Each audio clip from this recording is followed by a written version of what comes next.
Hello and welcome to Swing It and Ding It, an iHeartMedia podcast on this beautiful day in the Delaware Valley, Harry Mays. I mean, this is it. This is now all of the suffering.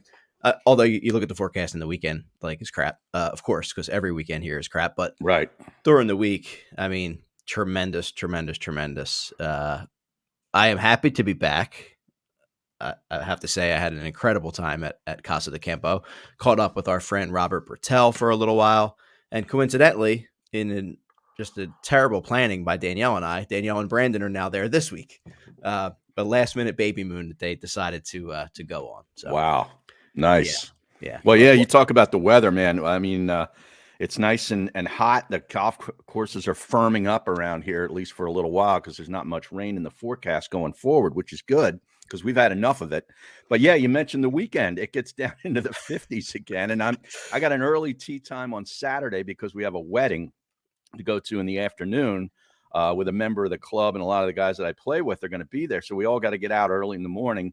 And then Friday, the day before, is a sort of a bachelor party, and I put that in air quotes, golf round with about 6 groups. We got 24 guys going out in the afternoon, and I expect that to be, pretty warm. It'll get up to 70.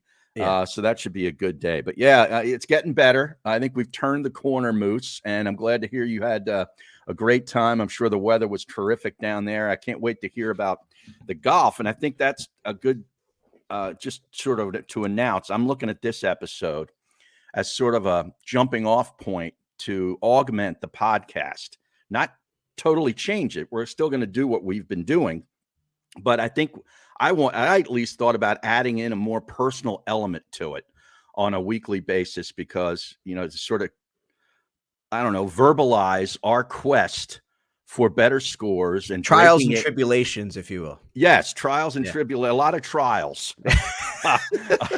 to break 80, whatever if it's break 80, if it's just to get your handicap to a certain number, whatever it is. And I want to detail that and sort of go through it and sort of talk it out because I think that is more relatable, at least to people that listen to this, than hearing about, multi-million-dollar investments from funds and equity investments in players where they're making all of this cash. All you hear about is these guys making hundreds of millions of dollars for golf that they've already played or golf that they intend on playing. And I just think it's kind of dead on people. The ratings are down. My interest in the PGA Tour has waned, to be honest with you. And I'm a devotee to this thing. I watch, a round of the Zurich Classic. I don't watch all 4, but I'll watch the CJ Cup at Byron Nelson or whatever the hell they're calling it these days. I'll watch that. But a lot of people don't. And I think they'd be more interested in hearing guys that they can relate to and guys that they can actually play with in an outing or something sometime at our outing coming up in July and say, yeah, I was listening to that. You were talking about that par 5 but whatever it is, we all go through this stuff. And I think that would be more relatable. What do you think? I totally agree. I think people are much more concerned with the $20 they could possibly win on the front, back, or total than they are the $3 million that can happen in the game. Right. Real quick though, I want to talk to you about this wedding you're going to. I'm happy that it's someone from the club. Yeah. If you had to adjust your golf on the weekend, say it was like someone that worked with your wife, it probably would not have been received as well. Let's face it. Well, I went to one of those last Friday. Friday was a gorgeous day in the Delaware Valley. Probably the best day thus far. Monday was a little hot. Friday was perfect. I mean, it was like a Chamber of Commerce day, and it was an outdoor wedding down in Ridley Creek State Park at this old mansion built in the 1700s. I never even knew it was there. It was a gorgeous place, and it was a great time. But that was a 3:00 start on a Friday afternoon, and that did interfere with golf. Yeah. I could just imagine the conversations leading up to that. Oh, yes. Well, she too, because she plays as much or more than I do. Yeah, you have a different situation for sure. Yeah. Harry, great episode last week. Thank you. For those of you who only will listen to this podcast if I'm on it, I understand that. But feel free to go back and listen because Tom Coyne was fantastic. Oh, he's great. What a story. I mean, here's a guy that has incredible stories and is already an incredible story in the game of golf and the way he tells it. Yeah. And then takes on this project that just brings things to a different level. I mean, such a great listen. Great interview. Yeah, really cool. And of course, I got the idea. I knew you were going to be out, and I'm like, I just saw the Schwab commercial for about the umpteenth time, and I'm like, why don't I reach out to Tom? He's the subject of the Charles Schwab, the Challengers, which is super cool, and he's got the Golfer's Journal. He's got so much to talk about. And then, like you said, taking on the Sullivan County Golf Club that he now is part owner and operator of, which, he's living up there, relocated his wife and everything, moved up there. I mean, he's in. So it was a cool story. And the Catskills. Now, you and I got to get up there. Danielle actually brought up a great point towards the end that it's not that far from Scranton when we go up for the NEPA event. We can make a quick 45-minute haul up to Liberty, New York, maybe. Oh yeah, I like the sound of that. Some nice fall foliage in play. Exactly. Yeah. Our games will be completely rounded out by the fall. Of course. Yes. As we accomplish all these goals that we're going to set out for ourselves. Yeah. Yep. Yeah. But I will talk just briefly about Casa de Campo. And our sponsors, All Access GTE. If they can help get you there. If you want to go there, have some friends in a villa and do it the right way, they can definitely do that. We'll talk more about that later. But it's just a special place. I mean, it's Teeth of the Dog is just one of the coolest courses you will ever play. It's dramatic, right? When you especially. I almost feel like it's more dramatic when they start you on the back, because you come out of, you start out and you're kind of like around the I call it a range. It's a facility. It's like a 350-yard, 2-sided practice facility. It's insane. You could spend hours there. They do night golf on Friday nights with glow balls and stuff for families. But you come through this chute and it's just, you're just looking at the Caribbean Sea. It's breathtaking, and then you have to get your stuff together because you have to make some tough shots. On the front is where like the really signature shots are, but you kind of see it as you're coming down and around, so you know what's coming. But when you start on the back, man, it's crazy. I've rented clubs. I was only playing twice. I was playing by myself. Just my wife and I went. Okay. We were looking for something to do. I said, I would like to play golf. I said, do you mind if I play a couple rounds? She's like, can I sit on the beach chair or pool chair with a book alone for a couple hours? Like, yeah, do whatever you want. Like, play as many times as you want. That sounds great. Great caddy, my boy Big Poppy. Okay, I saw him rocking the swing it and ding it hat. Oh yeah. He enjoys a nice gift that is brought to him. Let's say that. Now, did you play with other people? Did they mix you in, or did you play solo? So the first round I played, the first full day we were there at Teeth of the Dog. I go. It's funny too, because now I've become friends with Robert Pertell, who's the director of golf there. We posted the awesome video of his daughter Eleanor hitting the hole in one.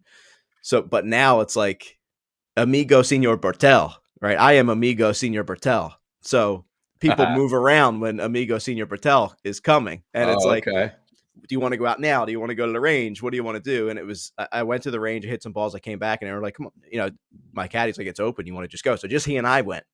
Played like a 2-hour and 20-minute round, just he and I out there, had a blast. Didn't play the next day. And then I played Die 4, which Die 4 is, Brian Ebert, our guy from Under Armour, said it. He's like, you go for Teeth of the Dog, but you're blown away by Die 4. It's completely different. It looks like Kapalua. You're in like, it looks like a jungle with a river going through it, the Chavan River. And there was a tournament starting the next day called I believe it's called the Caribbean Classic, where all the people from all the islands come and play. And it's, it's not like a pro thing. It's amateurs. It's guys like us. Right. So I got paired with 3 guys from Turks and Caicos. One guy was funny. He was actually a French Canadian who moved to Turks and Caicos. And the caddy. Wow. This is interesting, Harry, because I don't know how many people like know this, right? Let's say you're playing with a caddy and they're like, you're hitting a downhill putt. And you're like, all right, I have to be easy here. And they're like, no, give it pace. It's against the grain.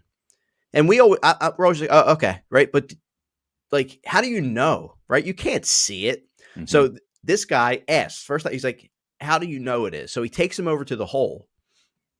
And he's like, I go to the hole first and I see how the grass is growing, right? So if the golf hole, by the cup, right? You could see, if the grass is sticking out, just peeking over it, that the grass is growing that way. So you know which way the grain is going. I had never had anyone truly like explain that to me from the cup. Yeah. right? They've said, like, look at the grass. And I could stare at the grass all day. I can't tell. The only problem is this guy was so obsessed with it. Every hole, my man's on his hands and knees staring at the thing. Oh, Tell me, wow. with this French Canadian accent, tell me about the grain here. I'm like, Emma, let's go. So that was like a 4-hour round. Got caught in the rain at the end with a little Dominican thunderstorm. But it Okay. was cool to hear that because Yeah. I didn't know that. Now I'm going to be staring in the cup all the time.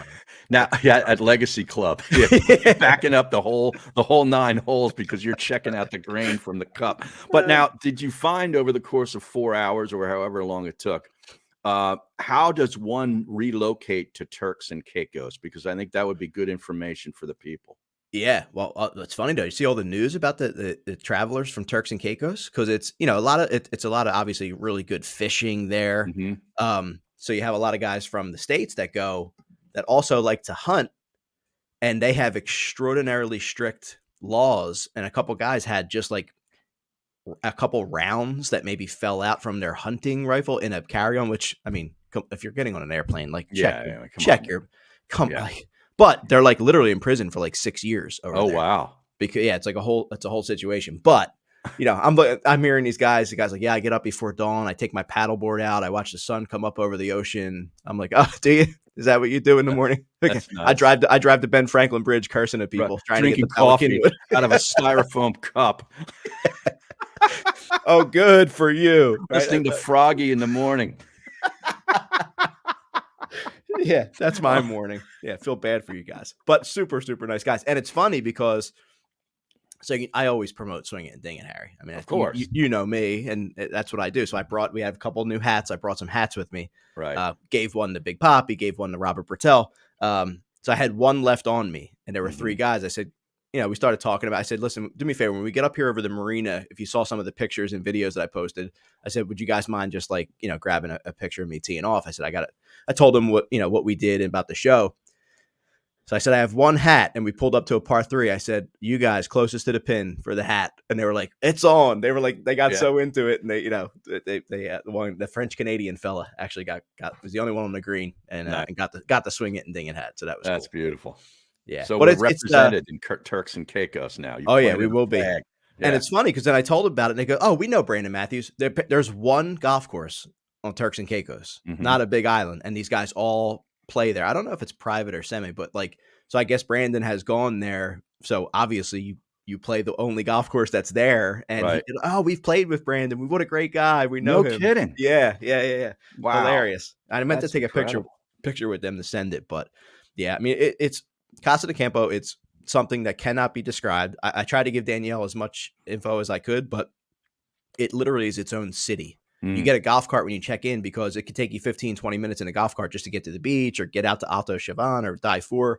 It's like nothing you've ever seen. Wow. If Massive you are property, looking it for sounds. a place, couples, if you both play golf, guys trip, it couldn't speak highly enough about it. We're going to have Robert back on the podcast to talk about it. They do a lot of events, a lot of tournaments there. So make sure you do your planning when you're going because there are sometimes course closures that they're having big events there. But yeah, tremendous place. Can't That's say enough awesome. about And it. I love how you rave about the other course because I think most people, at least that haven't been there but have heard about it, they've heard about Teeth of the Dog. But the Die 4 course, I've heard, from you and from other people that have actually been there and played it, is that just as spectacular. It might not be as spectacular viewing wise, but it's as a golf course, it's tremendous. It is, and it's spectacular in its own way because you sit above this Chavan River, and so you're like across 2 like high peaks, and the mountains are in the distance. Like there's like these hawks or something that fly over, like looking for stuff in the river, and while you're teeing off, you're level with them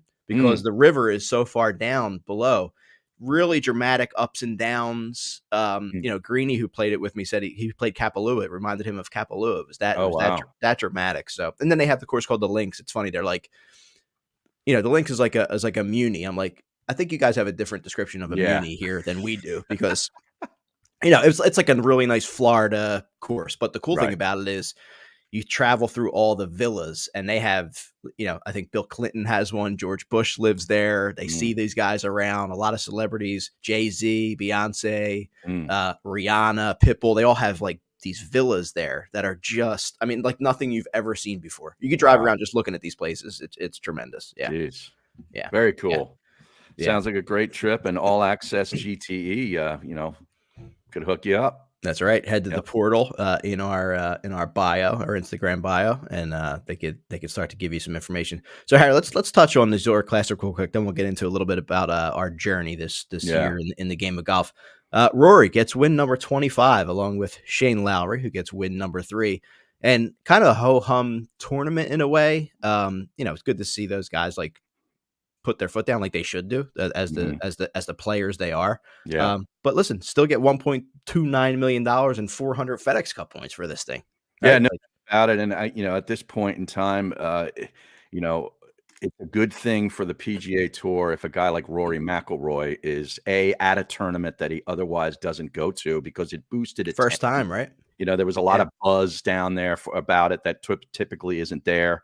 And, so that's all good. And then to have him actually come through and come from behind on Sunday to win the thing is even better for the tour. So all in all, a good week. I had one of the Canadian duos who finished, I believe, second last year, Nick Taylor and Adam Hadwin, and they were right in the mix coming early Sunday. And I look at my phone, they teed off at like right around the time the Sixers game started. Sixers Knicks Sunday afternoon, 1:00. I put off golf. I wanted to watch the game. Yeah. And I see they're teeing off, and a couple of holes in made a bogey or two. And I'm like, you know what? It totally took my interest away after the Sixers lost to go tune into golf. So I didn't really watch a whole lot of the Sunday round. But it was great that, that Rory and Shane Lowry actually won. It looked like a lot of guys, while I was watching, they were having fun. And that's something it's gonna be a fun thing to break up the season. A lot of that. Yeah. We haven't seen a lot of fun. No, PGA Tour, or guys looking like they're really having fun. So that was kind of cool to see. Harry, have you ever seen? And I did not want to make fun of bad putts on playing golf today. I think that would be a tragedy. Bad omen. Yeah. But Martin Trainer, that 6-footer to try to tie it. I don't know if I've seen a putt. I don't want to say that bad, because who am I to say? But like in that situation as a professional golfer, I'm like, what the heck just happened? Like it was started right, stayed right, short. Like it was like shocking to me watching that. Like, oh my God. Even Rory and Lowry were like, okay, I guess we just won. Yeah. It's like if you're in our group on Wednesday or Saturday or whatever, you're like, how'd that not go in? One of those, right? Yeah. Good pace there. Yeah, right. Pace. Yeah. Jeez. Did everything but touch the hole. We're going to have to do a full episode on sayings while you're playing golf. Yeah. I think the one that has finally run its course that you don't hear anymore is, when the ball falls off the tee and you hear that 2, I think that's one. That's one, right? I think that's hopefully that one's. That actually happened on Monday in the outing that I was in my group. There was where did you play Monday? I forget where you said. Well, we were at the Union League, Liberty Hill. Oh, great Sean spot. Palmer's, the director of golf for the Union League, and is the general manager of Union League Liberty Hill. And it was just that place presents so well. And it's just such a great place for an outing. It's so big, and they just have all the services and everything. And it was the Travis Manion Foundation golf outing, which is a tremendous organization, does so much for veterans and fallen heroes and their families and so forth. And I was glad to be a part of it. And Jesse Corbett, the head caddy master out there, is a big fan of the show, and came up and introduced himself to me, and was so gracious, and so had all the staff that works for him was so good. We had such a good time. I played with Nick Cale from 1210. Oh, yeah. WPHT. Yeah. And he does the radiothon. They do a radiothon for Travis Manion Foundation on that station. So gotcha. That's how I got to be a part of it. But we're paired with Frank and James Carroll, an uncle and a nephew, and they were just great guys. And they're in the golf business. Okay, here I find out that these guys, just through talking, which is what happens when you play golf and meet new people, that he's talking about the golf business. And I'm like, well, what is it you guys do? And he had a tee in his hand, the 4 yards more tee. Yeah. You've seen those, the blue tees with the white, thing on the top. And I'm like, I had a couple of those. He goes, yeah, what'd you think of them? And I was telling him, one of the white things chipped off pretty early on, and the ball wouldn't stay up on it. He goes, you must have gotten a bad lot, because that's what we do. We make these. And I'm like, get out of here. He goes, yeah, they're made in Philadelphia. No way. It's like an injection molding operation that they have, and they started making tees. They make these great tees that are. It's a different type of tee where you can use it for a par 3 where you're gonna hit an iron off of the tee, so you're kind of in the ground. They're shorties, and he's given me all these samples, and then he had this in the goodie bag. It's like a line them up thing where it's got a Sharpie in there and this device you put over the golf ball and you make your line to. So funny. I'm getting ready for my round later doing the old famous Sharpie thing. There you go. I saw our buddy Danny DiGianpietro from Angelo's using a device like that last night, getting ready to play rounds today. Is that right? Yeah. It's Green Keepers Inc. In Philadelphia is the name of the company. They're over by the old right near the old Nabisco plant in Northeast Philly, and they also are involved in the Bloodline putter operation. I think they make parts for the putter, or they actually make the whole putter. I don't know, but they're involved in that. And Ernie Els is a partner in that putter company. So it was a really interesting afternoon, and we'll get into some of the golf, but just great people. And shout out to Sean Palmer and Jesse Corbett over there. They did a great job. This place is great. Yeah, it really is. And really what a day. It was hot. The Tito's people were out there. We're whacking cocktails. It was terrific. I love it. Yeah. Jumped right into summertime last week. Yeah, it did. No spring. Fast forward to July. Felt like the swing it and ding it outing. That's right. That's right. So I'm excited to get I went over to PXG and Henderson Road, King of Prussia. Yep, we're actually talking to those guys, so stay tuned. We might do a live show out there soon. But John Reynolds, who was on the show, did a fitting with him and got some clubs, and I'm excited to really play them for the first time today. I've gone to the range and hit them, but we talked about a little bit about what our goals are for the year and how we're gonna right now. I just need to figure out how to hit an iron shot, because I cannot hit an iron shot right now consistently to save my life. My driver is in a good place. I'm chipping well, putting fine. Just cannot hit iron shots. I mean, I went down a rabbit hole of videos, because I watch it, and it's like, you see these guys hit these perfect iron shots with the little divot after the ball. I either am hitting way behind the ball or picking it clean. So I need to work on that. That's my number one thing, is fixing that right now. There's other things that come after that. Ball striking with the irons. Yeah, exactly. Okay. All right. Well, hopefully you got some good instructors over there at Legacy Club, and you got new sets of clubs. So it's got to be the clubs. You get to work on it, man. Yeah. Well, it's funny though. You say that, and it's always the arrows, never the Indian, right? Well, we laugh at that because, of course, the club doesn't swing itself, of course, but it's funny what a golf club in your hand that just feels right will do for your swing. Oh yeah. You know what I mean? Like you pick up I'm testing out a driver right now. It's the AI, the Paradigm AI Smoke from Callaway. Mm-hmm. And I'm really getting the hang of, how it feels in my hand. And I'm telling you, just step up to the tee and you're like, if I take this away for the first, foot off the ball the way I'm supposed to, I'm going to smash it. And you just have a feel of confidence about that. It's amazing. So it's almost like, everyone has that one club that they just feel like they hit better. It's like, I love my 7 iron. Right. So, when in doubt, pull it. Yeah. It's like, I would love to get to the point where I feel that way no matter what club I pull out of the bag. Right. Like it's true. It's so much about confidence and between the ears for sure. Yeah. So let's talk about your what you're setting out to do. You're a guy who's been playing the game for a long time.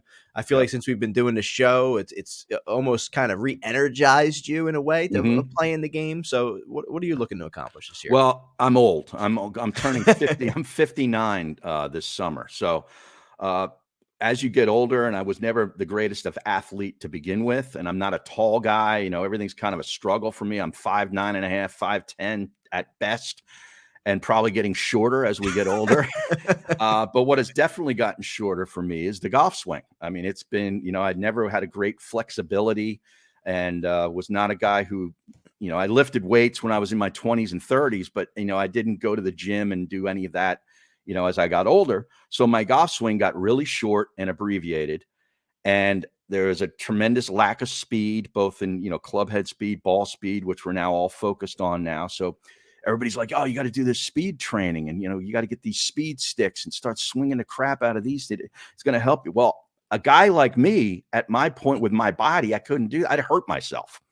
All right. I'd get back issues. So what I set out on is like, I've got to improve range of motion, flexibility, core strength, all those things that it's really are necessary to swing the golf club effectively. So I'm on this fitness thing with Par for Success, and just going to the gym 3-4 times a week. They give you the workouts, and it's amazing after you get through the first couple of weeks where you're in pain because you're lifting, you're working things you didn't even know you had.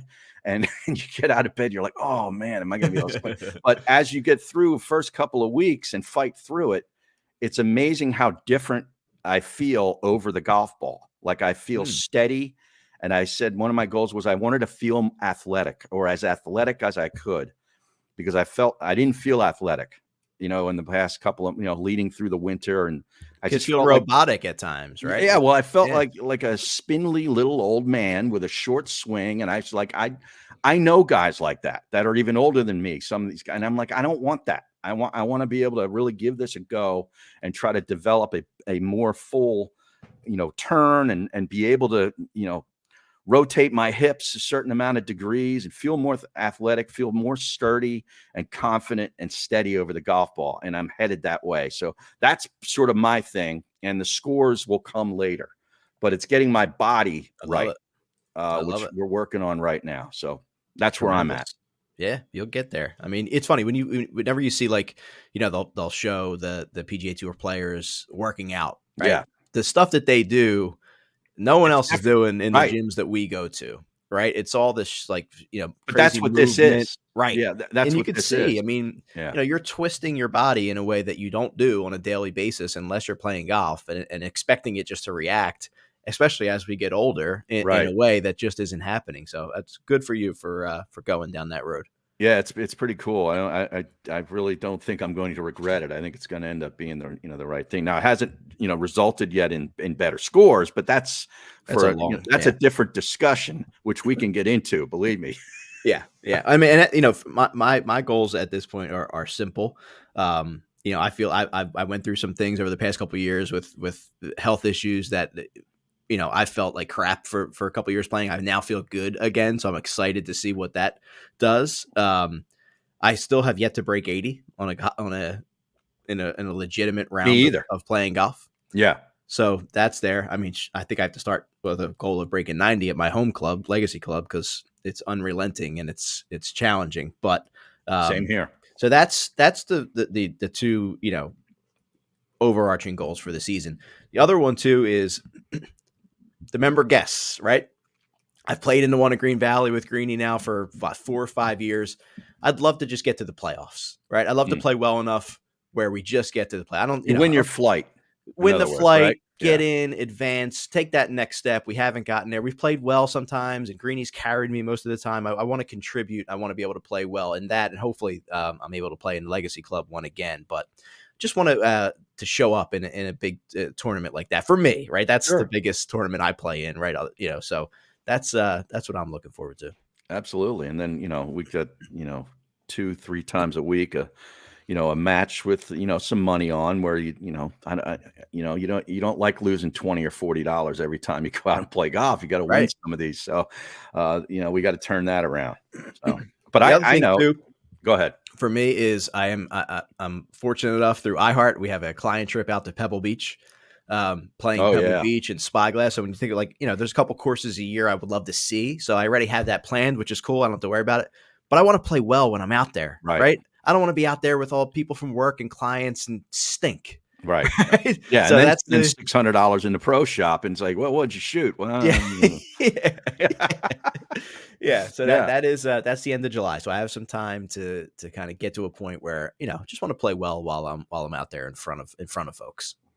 Awesome. Yeah. It's I mean, me too. I don't have any trips like that planned, but whenever you play a nice place, it's sort of like, whether it's a bucket list place that you get through All Access, or whether it's just at one of the clubs in our area, which we've got bucket list courses all over the place. In my opinion, you get, asked out by, like, I'm playing Trump National next week, with a guest, or as a guest of a member. And then, it's a place where, I've played it years ago before it was when it was still Pine Hill, but I know it's changed, and I want to play well that day. I don't want to go there and shoot 93, I want to shoot in the 80s, but breaking 80 is one of the goals. And, when you play in outings, you want to be contributing, as, like we had, this past Monday, we used a lot of my tee shots, which is a problem. You're not going to end up shooting 15 under if you're using my tee shots, but I'm hitting, 250-yard drives in the fairway. And I'm like, I can't ask for much more than that. No. We stepped up to the 7th hole, I believe it was. And it was like a dog leg left with a big bunker and a mound, like a hill, that where we saw the other group ahead of us out in the middle of the fairway with their carts, and they were waiting to get to the green. And, James in our group says, now he's played there many times. He goes, I want you to aim right over that hill. I go, yeah. He goes, yep, just aim there and do your thing. We're going to put it in the fairway this way just to make sure we're in the fairway, but I want you aiming over the hill. I was that guy. Wow. And I stepped up and I pounded it right over the hill. And we were in the mayor's office, 110 yards out in the hole, right in the middle of the fairway. Drove up. I'm like, wow, I actually did that. 16th hole is a par 5 that, is a really cool hole that goes left to right. It kind of, your tee shot is an angle. It's an angle. And there's bunkers on either side. You got to carry all these bunkers. I pounded one down there, almost got to the group and ahead of us that was hitting their second shot. Or hitting their third shot, actually. They were it just kept bouncing. It was an incredible drive. I'm like, this can happen. I'm capable of that. Yep. But then I'm also capable of spraying it. And at my club, that leads to a 7. Right. You do that a couple of times and you're shooting, low 90s, but your handicap doesn't get any better. Yep. That's where I'm at. Yeah. I would like to improve that as well. Yeah. The handicap. All right. Yeah. Definitely. It's I don't like the way it looks. I don't either. I don't either. Not something I'm proud of. No, right? No. I want that thing to be and I'm not worried about what that results in. And I could, I'm more of a vanity person to begin with anyway. So that's, well, I would never have a vanity handicap. I'm right. saying I'm, I don't think I'll ever get there, but I'm just talking about the other side of things. Just post your bad scores. Cause I know I do, cause when you're in matches, you're not doing yourself any favors. Right. If you're only posting the good ones, you're going to lose money. Yeah. My thing is you just got to post them all. Yeah. You got to post them all and be who you are. Right. You can't do that. It's amazing how freeing it is once you post the score. It's almost like now it's over. Like when you're sitting there saying, damn it, you're going over the round, you're looking at the card, you're like, man, I blew it right there. But it would totally change the round. Once you post it, it's gone. Yep. And then you can move on. Yep. On to the next. I'm excited. It's almost like going to church and, going to confession. You know what I mean? Like the sin is now forgiven. Yeah, a couple Hail Marys and you're good to go. Yeah, exactly. I should start doing that before I hit the ball. Yeah. But I'm looking forward to, I'm playing first kind of real after opening day round at the Legacy Club today on a beautiful day. So nice. I'm excited, but to me, it's about concentration here. The Focus. Stuff that goes through my head while I don't know what to do to change that. I played hockey my whole life. And you don't have time to think when you're playing hockey. It's a reaction game and you're relying on your skill. Yeah. Right. So it's just like the puck comes, boom, you hit it, you shoot it. You don't think about how am I bringing my hockey stick back? And am I coming through right? Where am I hitting the puck? It's like, it's reactionary. So for me, I've really struggled with that part of it of it feels like an eternity from the time I pull that club back until I hit the ball. Yeah. Like it feels like a long time and there's a lot of stuff that goes on. So that's something I really need to work on, of just like limiting the thoughts and focusing on one or two things. Well, that's one thing. Sounds like to me, and you correct me if I'm wrong, it sounds like it's more about thinking golf swing than playing golf. Yeah. And that's a big hurdle that many people like us struggle with. You can conquer it and then it can come back. And it's something that you're constantly dealing with, where you're out there not thinking mechanically about your golf swing and where you are and, at the top and all this kind of stuff. You just got to react to the target and play golf. And that's a big step. Once you do that, it frees us up. Yeah. Yep. No doubt about it. So we'll keep track of our progress. I think a lot of people will probably listen to this going through similar things at different levels, right? You might have the guy that's a 5 looking to get to a 2, right? But Right. we're all dealing with something out there. I got 2 other good quick stories from the outing. Okay. Yeah. I think it's the 13th hole. It was our second to last hole because we started on 15. It's a shorter par 4. My tee shot goes into the fairway bunker, the right fairway bunker, and it has kind of a lip on it. But I'm kind of down in the bottom of the bunker. Frank hit his to the left rough, but he's got 180 in, and I've got 150 out of the fairway bunker. He goes, "What do you think about a 180 shot?" I go, "Not out of the rough." I said, "What do you think about a bunker shot?" He goes, "How do you feel about it?" I go, "I like it. I like fairway bunkers, okay, because I pick the ball. And in a fairway bunker, you can't take a divot. Like you can take a divot after the ball a little bit, but I pick it, and I can pick it right out of there. And I hit an 8-iron to 6 feet and made the birdie. It was a birdie that I made all by myself on the hole. I hit every shot. And then on the 9th hole, which is one of the long meandering par 5s at University or Union League Liberty Hill, I hit the drive down near where the water, the creek comes in. It's like a divided fairway, okay, with this creek. And then we had 210 to the green. I took a 7-wood and put it right on the edge of the green, trundled the putt down, made the birdie. I don't think I've ever hit a 7-wood in my life. 7-wood. And it was, I bought that club. That's a Callaway Paradigm club that I added to the bag because at the 1912 club, you had better be able to hit a 200 to 210 yard shot, or you're going to have a really tough time. And I added it to the bag in late last fall. And I'm really, now it's starting, I'm starting to really hit it now because, towards the winter, it's, but it's a great club to have, a 7-wood. It's 21 degrees aloft. And it's got a longer shaft, obviously, than a 4 hybrid. I used to have a 4 hybrid that was 22 degrees, and I'd hit it pretty good, but I couldn't get it to 210. I can get this thing to 210. So those were a couple of the other highlights. Tremendous. Those are the things you got to remember, the highlights. Yeah. You have to go back to that when you need to. Exactly. Any highlights from the Live Adelaide, Australia golf tournament? It's interesting you bring that up because I did tune in a little bit on Sunday. And of course, this is tape delayed. It was in Australia. And I found this broadcast to be totally annoying. Like the music seemed louder. It seemed to be on more holes than maybe the 1 or 2 holes. It's wild there. It seems like it's insane. Australia. It's kind of like their WM Phoenix Open. And I think they intend it to be that way. So it's crazier. But I found watching it to be really annoying. And, Brendan Steele ends up winning it, a guy who I even forgot wasn't even on the PGA Tour anymore. 18 under. Louis and Schwartzel, the 2 South Africans, were right on his tail, but it ended up being a tale of the teams. They just keep pushing this team stuff on you. Ripper GC, which is the Aussie group, wins in a playoff over the South Africans. So I imagine from any, outside of America, this was a kind of a bigger deal. Oh, yeah. Like they were into it, man. Big time. Especially in Australia. Yeah. Cam Smith, right? Like he's their hero. And I get that for a guy like him. I can see the appeal, right? Yeah. Some of the other guys, I'm like, well, yeah, I don't see it for them. But yeah, I mean, Cam Smith, he's a rock star over there. Is it going to result in Cam Smith? My gambling mind goes, well, is this going to make Cam Smith maybe one of my picks at the PGA Championship? Well, it's funny because we'll talk about the PGA odds too coming up because it's interesting when you see some of the guys that are up on this board where you're just like kind of scratching your head for sure. No doubt about it. Yeah. So we talked a lot about golf outings. Don't forget our outing is coming. Space is getting extremely limited. So if you're thinking about you were waiting and you're going to hop in, I would do it quickly. There's also a link in our Instagram bio to sign up as a twosome, foursome. Just reach out to us if you want to do something more. We don't just have hole sponsors, Harry. We have experiences at every hole. So make sure you hop on and take a look at that.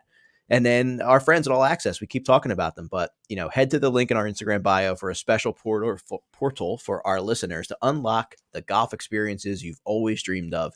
The team at All Access has decades of experience in crafting unforgettable tailored golf adventures, from casual outings to luxurious getaways. Picture a buddy's trip to St. Andrews or a stroll through legendary Amen Corner. Elevate your golf experience with All Access GTE. Ryan and his team will take care of everything so you could just focus on enjoying yourself. Head to the link in our Instagram bio for a special portal for our listeners to unlock the golf experiences you've always dreamed of. All right, let's take a quick break. We'll be right back to take a look at the CJ Cup Byron Nelson. All right, welcome back to Swing It and Ding It. And we talked about our personal golf goals that we will keep an eye on throughout the year and let you guys know. I want to hear from you too, right? Hit us up on social media, talk about what you have going on, what your goals are, things that you're trying to accomplish. But, we talked about the PGA Tour and feels a little, the majors are exciting, but are you fired up for the CJ Cup Byron Nelson? Not really. It's a shame because Byron Nelson is such a great name and figure in the game and history of golf. And he was actually the head pro at Reading Country Club for a year back in the 1930s and, had that incredible winning streak that still stands to this day. And, he's such a great figure that I kind of think this tournament, for many years now has gotten lost. And now they combined the sponsorship with the CJ Cup, which was typically a fall event in Korea. It's just a hodgepodge, and the field isn't that good because guys are waiting for the signature event the next week in Charlotte, and then the PGA Championship. That it's kind of one of those ho hum events where you're like, if I don't get to see much of this, I didn't really miss much, right? Yeah, and you have Zalatoris who withdraws. Yeah, that's a concern. Had a lot of looks. Yep. He says he's ahead of schedule, just taking a rest. But you have, the guys that are in the top 30, Jason Day, Jordan Spieth, Siwoo Kim. Interesting to have Daniel Berger playing in this, who had a T3 in 2021. See if he can get himself going. KH Lee wins it in 21, 22. How about the Cootie? Are they twins? They're twins, right? Yes. Their grandfather won this tournament back in Charles. the 60s. Yeah. Interesting stat. Pearson and Parker Cootie, isn't it? Yep. Yep. But you have your full field, 156, and it's the second to last event before the PGA Championship. So, how about the course, of course, with Harry Mays? Talk to us about TPC Craig Ranch. Yeah, TPC Craig Ranch, the Tom Weisskopf design, McKinney, Texas, Dallas suburbs. It's a par 71, par 72 for the members. But what they did, because they don't want the scores to be 30 under, so they made the par 5 12th a par 4. They converted it. So it's a par 71, it's over 7,400 yards. It's actually the 11th longest course that the tour plays. Zoysia fairways, so the ball sits up really nice. Bent grass greens, which is a little bit different for this part of the country, and Bermuda rough. So you get all the different types of grass. There's 83 bunkers and 8 water danger holes, as there's a creek called the Rowlett Creek that meanders through the entire property and actually gives it aesthetically its character, because other than that, this kind of looks like kind of a blah looking golf course where every kind of hole looks the same. Where they kind of have meandering dog legs, big bunkers, and big greens. Like the fairways are really wide, very forgiving off the tee. Second shot golf course, 3 par 5s. I said they converted the 12th. The 18th is a par 5, which the guys can easily reach it in 2, and will hopefully give us some Sunday drama for scoring purposes. But the 4 par 3s are really the bear of the golf course, because there's only one that's under 215 yards, and that's the 17th. That plays as the shortest hole in the course, 148 yards. And you had better get close and birdie that if you have a chance to win coming down the stretch. But other than that, it's kind of unremarkable. And what I've read, the golf course isn't in the best of shape. It's kind of beat up a little bit because of the weather. And, you think about the attention that a TPC course and the budget that they have to work on it. And the superintendent, I'm sure, is great at his job, but the weather, I think, has just done such a number on this area of the country that I've heard that they might have to play lift, clean, in place at least the first 2 days. And there's going to be thunderstorms too, right? They're saying. Oh yeah. And there's always wind. The wind is a big, defends the golf courses in Texas and Oklahoma and that part of the country. So big flat greens with a lot of wind, and these guys will still shoot 25, 26 under par to win this thing. I actually went Tom Kim in the one and done. Did you? Yeah. Well, Texas, he lives down there. So a lot of these guys, the Dallas guys, will play this, and they probably play there a lot and probably like the golf course. But that's why Spieth's at top of the board at 1,400 for sure. Right, and he's the only one in the top 20 in the world golf rankings in the field. Yeah. Jason Day defends, as you mentioned, but he's not playing his best golf coming in. Adam Scott has won this in the past on different golf courses because this thing has moved around quite a bit. But I went with Min-Woo Lee in the one and done. I just love watching that guy cook. Oh, Let yeah. Min-Woo cook. I actually do like him too, Harry. I like him. I like him a lot. Well, let's talk about, seeing the line with our friends at DraftKings. The PGA Tour is in full swing, so get into the action with DraftKings Sportsbook, an official betting operator of the PGA Tour. This week, new customers can turn $5 into $150 instantly in bonus bets on any golf bet. We talked about some of the lines, right? You have Spieth sitting up there way high at 14. Well, not way high, but for Spieth at 1,400. Jason Day defending at 2,000. So take a look, see what you like. Download the DraftKings Sportsbook app and use the code DING. New customers can bet $5 to get $150 instantly in bonus bets. Only at DraftKings Sportsbook with code DING. The crown is yours. Yeah, you mentioned Will Zalatoris withdrawing. When I saw that yesterday, I was like, oh, no, I hope he's not hurt again. And it was described as a flare-up that he described it. And he'd played 3 straight weeks. Last week they missed the cut. Him and Tigala missed the cut. But he played 3 straight weeks. And I guess that, with 2 big events coming up, that back needs a rest. But I hope he's okay. Yeah, I'm looking at a couple guys here for this one. This is where you can make some money on a tournament like this. You have Thomas D. He's got a couple T8s recently, including Houston at a nice number at 4,000. Tom Hoagie at 2,500.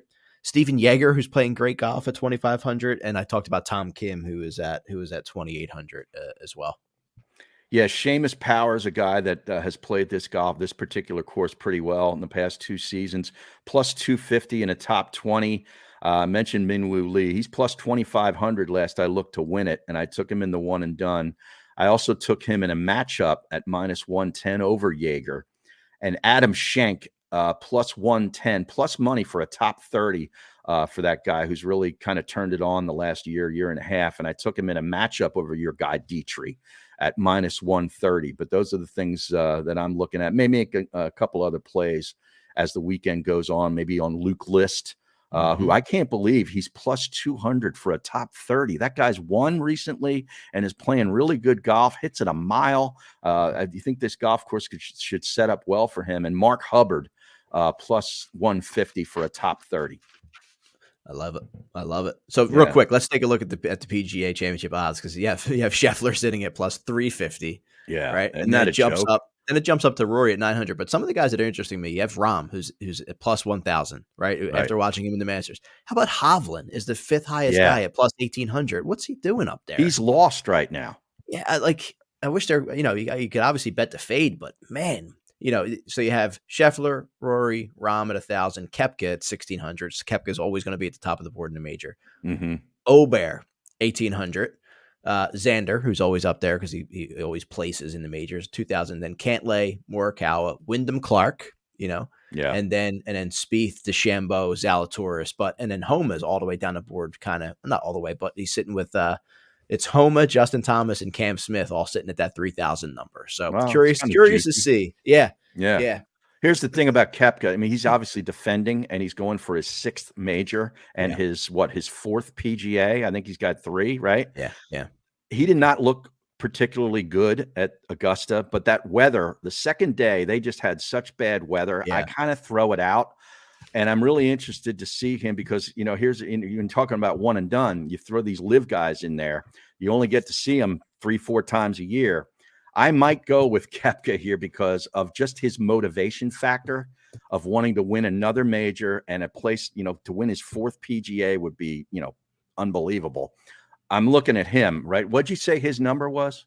Who are we talking about? Koepka? Koepka's is at 1,600. Okay. Yeah.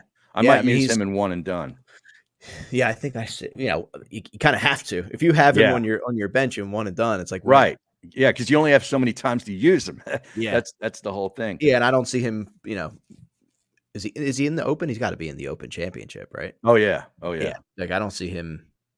Yeah, that doesn't seem like one of the ones that he's gonna take down.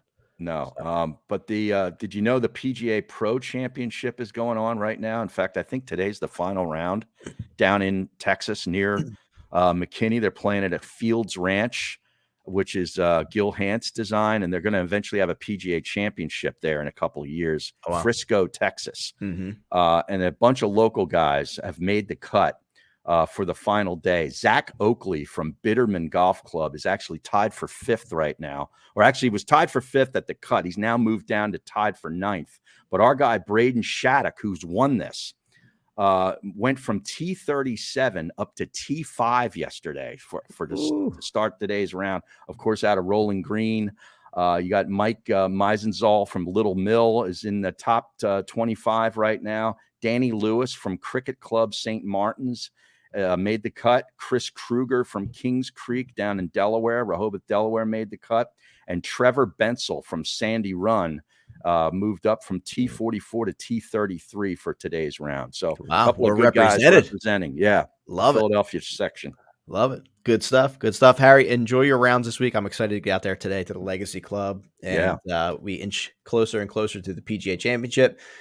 More information will go out about our golf outing. Make sure you hop in, and we'll keep you posted on our live event out at PXG coming soon. So yeah, I can't wait to hear about the clubs. Yeah, me too. I hope you hear good stuff. No news is bad news, Harry. Okay. All right, we'll talk to you next week. Everybody, hit us up on social media. Let us know what your goals are for the golf season, and we'll talk about them on the show.